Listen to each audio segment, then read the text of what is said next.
बेटिया को तो एक ही बात कहूंगी मित्रों, अभी चला है ना लिव इन रिलेशन, मत करिए मित्रों। अपना जीवन का निर्णय स्वयं करिए मित्रों, अच्छा निर्णय। है तो देखा है ना 50-50 टुकड़े करके बीम में भर कर रखने वाले। बेटिया को तो एक ही बात कहूंगी मित्रों, अभी चला है ना लिव इन रिलेशन, मत करिए मित्रों, मत करिए। अपना जीवन का निर्णय स्वयं करिए मित्रों, अच्छा निर्णय। है तो देखा है ना 50-50 टुकड़े करके बीम में भर कर रखने वाले।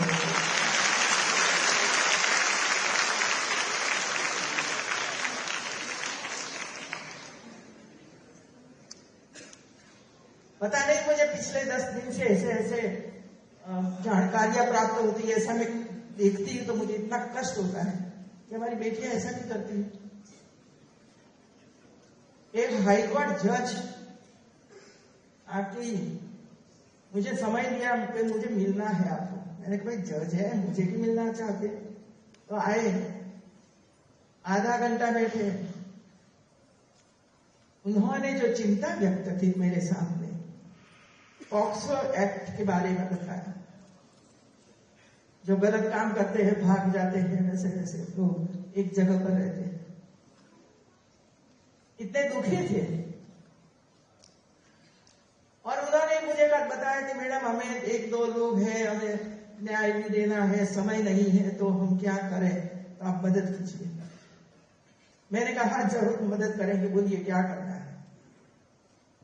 और गंभीर विषय है। उन्होंने कहा कि आपके पास यूनिवर्सिटियां हैं और यूनिवर्सिटियां 5 गांव 10 गांव लेकर बहुत अच्छा काम कर रही है। जब हम आंगनबाड़ी में करते हैं, एचपीवी वैक्सीन दिलवा रहे हैं, सब कुछ काम आप कर रहे हैं, तो एक काम आप ऐड कर दीजिए कि पॉक्सो एक्ट में जो बच्चियां जहां भी स्थान में बाल गृह में रहती हैं, उनके लिए हमें क्या करना चाहिए, ये मुझे बताइए। तो मैंने परिवर्तन करके सभी यूनिवर्सिटियों को भेजा कि कम से कम आपकी जो यूनिवर्सिटी जो जिले में है, जनपद में है, इसमें आप पता करिए कि पॉक्सो एक्ट में कहाँ बिल्डिंग है, कौन कौन रह रहा है, तब वहां जाइए, पहला सर्वे कर दीजिए, फिर हम बैठेंगे क्या करना है। अब मैं एक में गई और मेरे एसीएस को, मेरे दूसरा जो स्टेट गवर्नमेंट चलाती है इसमें वो है, मैं केंद्र सरकार में। फिर मैं गई तो 40 बेटियों को मेरे सामने बिठाया। मैंने दरवाजा बंद कर दिया और क्योंकि मुझे पता है 10 लोग उपस्थित होंगे, बोलेंगे नहीं बेटियां। मैंने दरवाजा बंद किया और कहा कि मेरे अलावा इधर कोई नहीं रहेगा। और एक बार एक बेटियां जो बोली, ये बेटियों ने मुझे 4 बेटियों को सुना, फिर मैंने बंद कर दिया कि अब नहीं सुनना। ये बेटी ने कहा कि मेरे पिताजी मुझे प्रताड़ित करते थे। एक ने कहा मामा, तीसरी ने कहा काका, चौथी ने कहा पड़ोसी। और इसी वजह से बेटिया की हिम्मत देखो,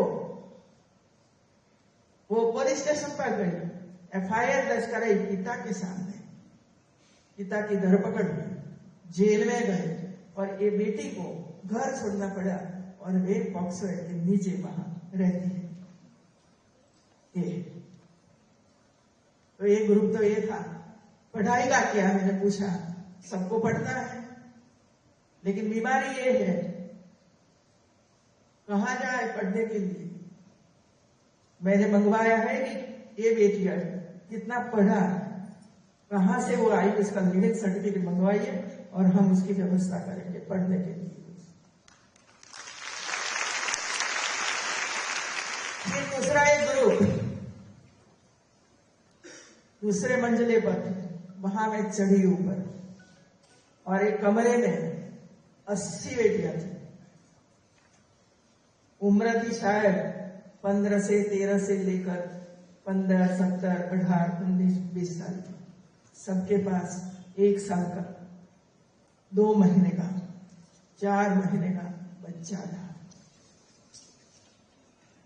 छोड़ दिया ना, भाग गए, लिव इन रिलेशन में रहे, बच्चा पैदा किया और छोड़ दिया, ये वहां रहते, बच्चे का क्या।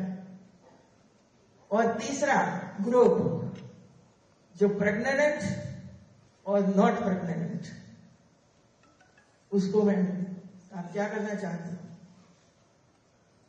कोई जवाब नहीं था, मेरे सामने रोने लगे। मैके वाले स्वीकार करने के लिए तैयार नहीं है, ससुराल वाले जिसने बच्चा पैदा किया है ना, वो तो है कि नहीं पता ही नहीं किसी कहां भाग गए।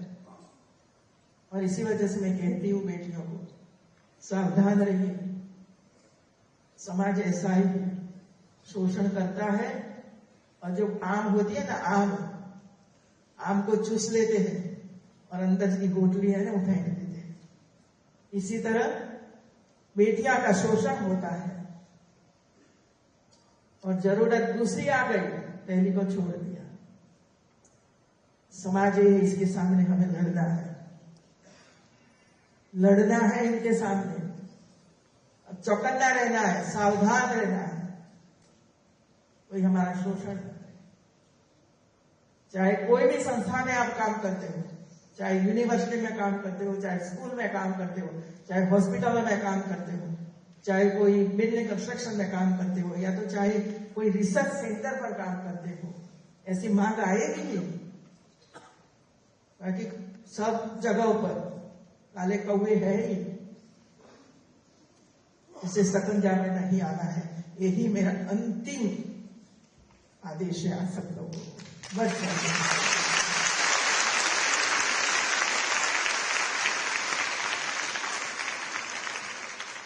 आप सबको बहुत बहुत बधाई, धन्यवाद।